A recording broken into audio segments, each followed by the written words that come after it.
आज हमारे हाथ एक ऐसी ऑडियो क्लिप लगी है जो सुनने में जितनी दमदार है उतनी ही शायद उलझाने वाली भी। इसका शीर्षक है ऑपरेशन सिंदूर, रियल साउंड .mp3। इसमें देशभक्ति है, ड्रामा है, परिवार हैं और कुछ कुछ बेहद परेशान करने वाले पल भी हैं। बिल्कुल। तो सवाल यह है कि ये क्या है, एक सच्ची कहानी, कोई कलात्मक रचना या कुछ और? चलिए आज साथ मिलकर इसमें और गहराई से उतरते हैं। हाँ, और देखिए ऑडियो की खास बात यही होती है कि ये सीधे हमारी कल्पना पर असर करता है। वीडियो में तो हमें सब कुछ दिखा दिया जाता है ना? सही बात है। लेकिन ऑडियो हमें मजबूर करता है कि हम अपनी कल्पना का इस्तेमाल करें। और मुझे लगता है ये क्लिप इसी का भरपूर फायदा उठाती है। ये हमें एक ऐसी भावनात्मक यात्रा पर ले जाती है जिसके हर मोड़ पर एक नया एहसास है। बिल्कुल सही कहा। तो ये यात्रा शुरू होती है एक बहुत ही जानी पहचानी, दिल को छू लेने वाली धुन से। बॉर्डर फिल्म का गाना माहौल है। और कहानी की शुरुआत के लिए ये एक बहुत ही समझदारी भरा चुनाव है। घर और परिवार की जो भावना है वो एक यूनिवर्सल इमोशन है, उससे हर कोई जुड़ सकता है। सही। तो कहानीकार हमें पहले सैनिक की व्यक्तिगत खुशी से जोड़ता है, उसके घर जाने की उत्सुकता हमें महसूस कराता है। ये एक तरह से एक भावनात्मक लंगर डालने जैसा है, ताकि आगे जब तूफान आए तो उसका असर और भी गहरा हो। और तूफान आता है बहुत जोर से। वो घर की यादों वाला जो सुकून का माहौल है वो ज्यादा देर टिकता नहीं। सीन अचानक बदलता है और हम पहुंच जाते हैं कश्मीर। जगह है पहलगाम की बासरण घाटी, जिसे मिनी स्विट्जरलैंड भी कहते हैं। ऑडियो में तारीख और समय भी दिया गया है, 22 अप्रैल 2025 दोपहर के 2 बजे, ताकि सब कुछ असली लगे। हाँ, वो वास्तविकता का एक पुट देने के लिए। और वहां का माहौल एकदम जन्नत जैसा। ऑडियो में आप सुन सकते हैं दर्जनों सैलानियों की हंसी ठिठोली हैं, बच्चों के खेलने की आवाजें हैं। बिल्कुल। कोई खूबसूरत वादियों के साथ सेल्फी ले रहा है, कोई परिवार के साथ बैठकर खाना खा रहा है। हर तरफ बस जिंदा दिली है। ऐसा लगता है कि दुनिया में इससे महफूज और खूबसूरत जगह कोई हो ही नहीं सकती। और तभी सब बदल जाता है। हाँ, उस खूबसूरत शांति को चीरती हुई गोलियों की आवाज गूंजने लगती है। AK-47 की ताबड़तोड़ फायरिंग, वो हंसी, वो चहल पहल एक पल में चीखों और खौफ में बदल जाती है।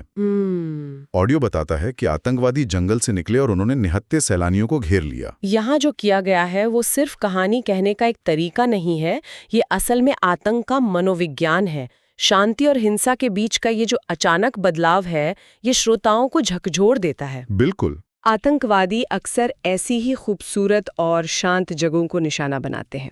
क्यों? ताकि वो ये संदेश दे सकें कि तुम कहीं भी सुरक्षित नहीं हो। ये सिर्फ शरीर पर हमला नहीं है, ये हमारी सुरक्षा की भावना पर हमला है। सही कहा। जन्नत को जहन्नम में बदलने का ये जो विचार है, यही तो आतंक का सबसे बड़ा हथियार है। और ये क्रूरता अगले ही पल और भी ज्यादा घिनौना रूप ले लेती है।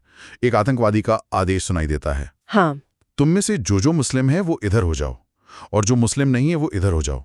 ये सुनकर रोंगटे खड़े हो जाते हैं। सच में ये एक लाइन इस पूरे हमले को एक अलग ही स्तर पर ले जाती है। इसके बाद ऑडियो के मुताबिक जो मुस्लिम नहीं थे उन्हें एक एक करके मौत के घाट उतार दिया गया। हमें इस पल पर थोड़ा रुक कर सोचना होगा। ये घटना का शायद सबसे भयावह हिस्सा है। ये अब सिर्फ एक आतंकी हमला नहीं रहा। नहीं, ये एक सांप्रदायिक नरसंहार है जो पहचान के आधार पर किया गया। कहानीकार ने इस संवाद को शामिल करके हिंसा को एक वैचारिक और धार्मिक नफरत का रूप दे दिया है। ये दर्शकों के मन में सिर्फ डर नहीं, बल्कि गहरा गुस्सा और अन्याय की भावना पैदा करने के लिए डिजाइन किया गया है। बिल्कुल। और इसी बीच एक औरत की रोने गिड़गिड़ाने की आवाज आती है। शायद वो अपने किसी की जान बख्शने की भीख मांग रही है। लेकिन एक ताकतवर उससे कहता है, मैं तुझे नहीं मार रहा हूं, जाकर कह देना अपने मोदी को, सर जो उठेगा धड़ से कटेगा। उसे जिंदा छोड़ दिया। हाँ, एक संदेश देने के लिए। ये एक बहुत पुरानी और प्रभावी मनोवैज्ञानिक युद्ध नीति है। एक गवाह को जिंदा छोड़ना ताकि वो डर और खौफ की कहानी दूर दूर तक फैला सके। वो महिला अब सिर्फ एक पीड़ित नहीं रही, वो अनजाने में उनके प्रोपेगेंडा की वाहक बन गई है। दर्शन करना और पूरे देश के मानस में डर बैठाना था। ये हिंसा से कहीं ज्यादा एक सोचा समझा कम्युनिकेटिव एक्ट है। इस बर्बर हमले के ठीक बाद ऑडियो का टोन फिर बदलता है। चीख पुकार की जगह एक बहुत ही भारी, दमदार और एक आधिकारिक आवाज सुनाई देती है। एक संकल्प। हाँ, एक संकल्प लिया जाता है जिन्होंने ये हमला किया है उन आतंकियों को और इस हमले की साजिश रचने वालों को उनकी कल्पना से भी बड़ी सजा मिलेगी। और ये कहानी का एक क्लासिक मोड़ है, एक भयानक त्रासदी के बाद न्याय और प्रतिशोध का वादा। ये श्रोताओं की भावनाओं को जो उस वक्त तक गुस्से, दुख और बेबसी से भरी होती हैं, उन्हें एक दिशा देता है। हाँ, ये उन्हें बताता है कि अब अन्याय का जवाब दिया जाएगा। ये कहानी को आगे बढ़ाने के लिए एक मकसद तय करता है। अब ये सिर्फ एक हमले की कहानी नहीं रही, अब ये बदले की कहानी बनने वाली है। लेकिन एक सवाल है, ये प्रतिक्रिया बहुत दमदार तो है, पर क्या ये थोड़ी फिल्मी नहीं लगती? असल जिंदगी में चीजें क्या इतनी जल्दी और इतने साफ तरीके से होती हैं? आपका सवाल बहुत अच्छा है और इसका जवाब है नहीं। असल जिंदगी में चीजें बहुत जटिल होती हैं, लेकिन इस तरह के ऑडियो का मकसद हकीकत दिखाना नहीं होता, बल्कि एक भावना पैदा करना होता है। बिल्कुल। ये हकीकत और कहानी के बीच के लाइन को जानबूझकर धुंधला करता है। इसे एक एक्शन फिल्म की तरह पेश किया जाता है, जहां एक विलन है, एक हीरो है और एक साफ मिशन है, बदला। ये जटिल भू-राजनीतिक मुद्दों को एक सरल अच्छाई बना बुराई की लड़ाई में बदल देता है, जिसे समझना और समर्थन करना आसान हो जाता है। और शायद इसी एक्शन फिल्म वाले एहसास को और पक्का करने के लिए इस संकल्प के ठीक बाद एक बहुत ही आक्रामक रैप जैसा गीत बजना शुरू हो जाता है। हाँ, मैंने भी सुना। उसकी लाइनें हैं, भाग भाग बच सके तो बच, और मौत का हूं मैं मारी। ये किसकी तरफ से है? ये हमलावरों की मानसिकता को दिखा रहा है या आने वाले बदले की तरफ इशारा कर रहा है?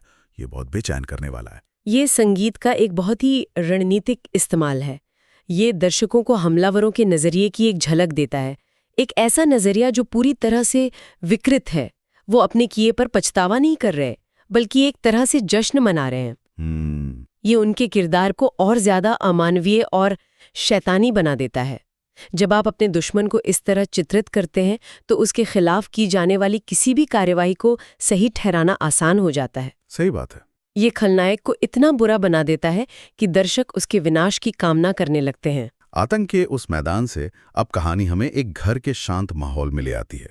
एक फौजी कैप्टन का घर, वो अपनी माँ और बहन के साथ है। हाँ, ये कॉन्ट्रास्ट फिर से इस्तेमाल किया गया है। बिल्कुल, ये एक बहुत ही निजी और भावनात्मक सीन है जो शोर शराबे और हिंसा से एकदम अलग है। हम माँ को बड़े प्यार से अपने बेटे को खिलाते हुए सुनते हैं।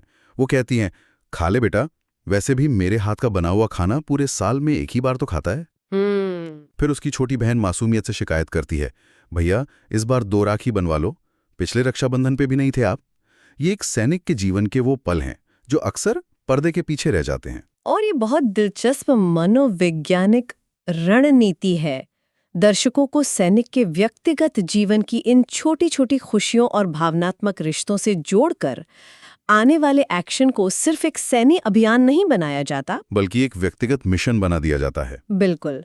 अब हम सिर्फ एक अनजान सैनिक के लिए नहीं, बल्कि उस बेटे और भाई के लिए लड़ाई जीतना चाहते हैं जिसकी माँ उसे अपने हाथ से खिला रही है और जिसकी बहन उसकी कलाई पर राखी बांधना चाहती है।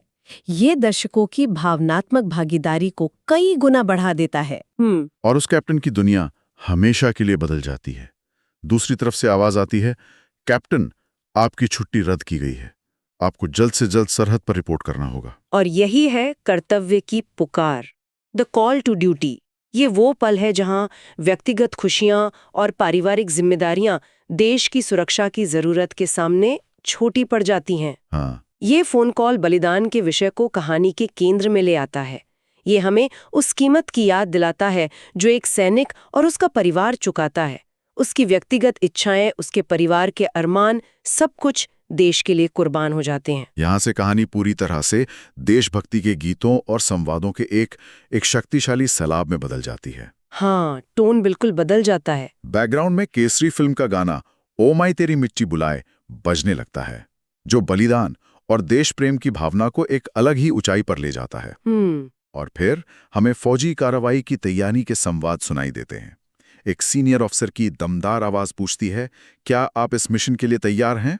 और जवाब में जोशीली आवाजें आती हैं, यस सर। हाँ, और फिर एक सैनिक का संकल्प सुनाई देता है, मेरे घर में घुस के भाइयों को मार रहा है, इंडियन आर्मी कहते हैं हमें।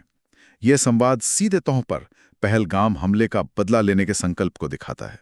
यहाँ जो ट्रांजिशन हो रहा है वो बहुत दिलचस्प है। कहानी बहुत तेजी से व्यक्तिगत दुख से सामूहिक गर्व और राष्ट्रीय संकल्प की ओर बढ़ती है। पहले हमने कैप्टन के परिवार का बलिदान देखा और अब हम पूरी इंडियन आर्मी का संकल्प देख रहे हैं।